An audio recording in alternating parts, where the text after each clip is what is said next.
Проект Аура е разположен в извънградска спокойна среда в близост до големия град. Имотът е с площ 200 квадратни метра, разпределени на две нива. Създадохме проекта с желанието да пресъздадем едно усещане за интересна игра между спокойствие и динамика. Архитектурните дадености ни бяха огромно вдъхновение. Високият таван в дневния тракт създава едно усещане за лекота, свобода и светлина.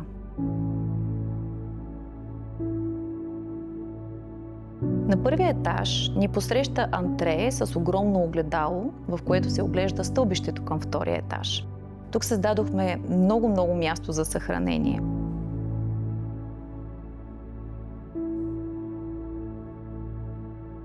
Сърцето на къщата е дневният тракт.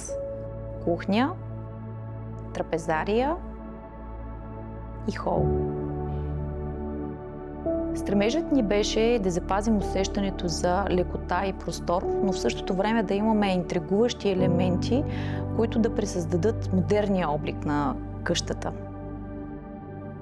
В кухненската зона заложихме артистичен италиански тапет като картина, която задава характер. Както винаги, естетиката върви заедно с функционалността, така че зад него, с тапетна врата, се крие килер и перално помещение. Цветовата гама в интериора е по-скоро спокойна и избягвахме ярките тонове.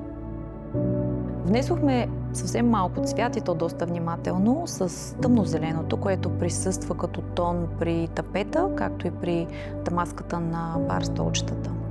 В къщата имаме достойното присъствие на естественото дърво, освен при дръжките на мебелите, стъпалата в коридора и столовете. Друг много важен интериорен елемент, който е от масивна дървесина, това е трапезната маса. Това място е много важно, защото обикновено е събирателен пункт на семейството. Затова и тук осветлението е подбрано много внимателно. Избрахме ефектен, красив дизайнерски полилей с стъклени елементи, които по интересен и деликатен начин опонират на грубия дървен плот на масата. Така че вечерите тук ще се усещат много по-специални. Много удобно тук към трапезарната част намерихме място и за една интересна инсталация за вино, която по приказен начин допълни къта на камината. А в хола там имаме няколко героя. Първо, решихме тавана в хола да бъде малко по-особен и го облякохме с тапет, с флуидни артистични форми, който в същото време напомня на текстил и много допринася за уютната обстановка тук. Библиотеката, която проектирахме на една цяла стена и в която съчетахме различни материали, както и гипсовите лампи върху ламперията за дивана, това са елементи, които успяхме да комбинираме с останалите мебели и форми, така че да получим една деликатна симбиоза и хармонията, която всъщност търсихме в този проект. Креслата, които подбрахме като допълнение към меката мебел, имат две функции. Много лесно могат да се завъртят и да се присламчат към къта с камината. На първия етаж имаме също две спални, всяка със самостоятелна баня.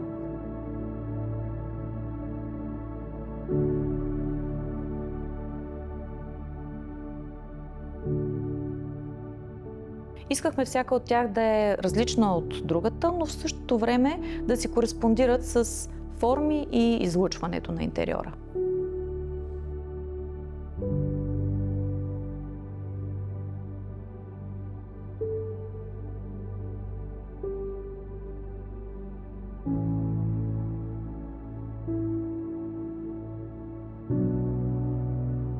Елегантно дървено стълбище ни води към второ ниво.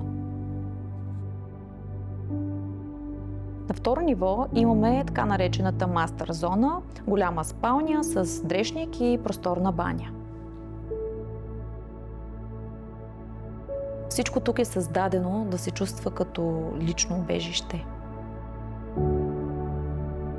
Атмосферата е мека, продължаваме усещането за топлина и непреходност от първия етаж.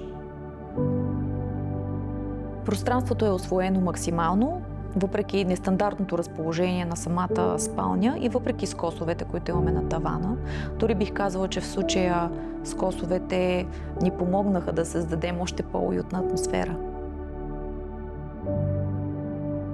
А ваната от акрилен камък в банята допълва онзи тих лукс, който винаги търсим и толкова много обичаме.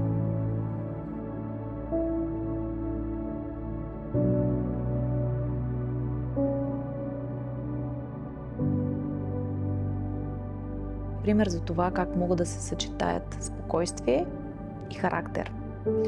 Приглушен уют с точните смели щрихи.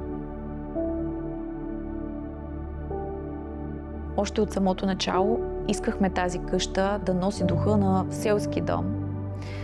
Усещане за земя, спокойствие и естествена топлина, но пречупено през съвременен прочит.